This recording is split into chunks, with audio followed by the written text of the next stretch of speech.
ہزاروں سال پہلے کی بات ہے، ایک دنیا تھی جو ظلم و تکبر سے بھر چکی تھی۔ وہاں کا ایک بادشاہ نمرود اپنے آپ کو خدا سمجھتا تھا۔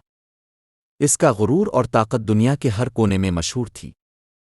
اللہ نے اپنے پیغمبر حضرت ابراہیم علیہ السلام کو بھیجا جو حق کا پیغام لے کر نمرود کے سامنے آئے۔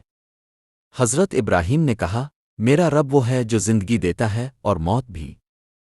وہ اپنی طاقت کے نشے میں چور لوگوں کو اپنے سامنے جھکنے پر مجبور کرتا تھا۔ ہر شخص چاہے وہ کتنا ہی مظلوم کیوں نہ ہو اس کے سامنے سر جھکاتا تھا۔ لیکن ایک دن اللہ کے پیغمبر حضرت ابراہیم علیہ السلام اس کے غرور کا مقابلہ کرنے آئے۔ یہ قصہ نہ صرف ایک شخص کی تباہی کا ہے بلکہ ایک مثال ہے کہ طاقت اور تکبر کا انجام ہمیشہ بربادی ہوتا ہے۔ نمرود ہنس کر بولا، میں بھی زندگی اور موت دے سکتا ہوں۔ اس نے ایک بے گناہ کو مارنے کا حکم دیا اور ایک مجرم کو چھوڑ دیا اپنی طاقت کا دکھاوا کرتے ہوئے۔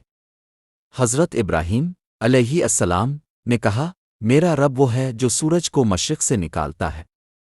اگر تاب خدا ہے تو اسے مغرب سے نکال کر دکھا۔ یہ بات سن کر نمرود کے چہرے کا غرور ٹوٹنے لگا۔ پھر اللہ کا عذاب آیا۔ ایک چھوٹا سا مچھر نمرود کی ناک میں گھس گیا اور اس کے دماغ تک پہنچ گیا۔ نمرود تکلیف میں چلاتا رہا۔ اس کے آدمی اس کے سر پر ہتھوڑے مار کر اسے سکون دینے کی کوشش کرتے رہے۔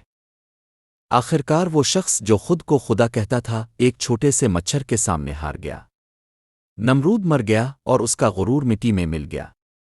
یہ قصہ دنیا کے لیے مثال بن گیا۔ یہ قصہ ہمیں سکھاتا ہے کہ طاقت اور غرور صرف اللہ کے لیے ہے۔ انسان جتنا بھی طاقتور بن جائے اللہ کے سامنے وہ ہمیشہ کمزور ہے۔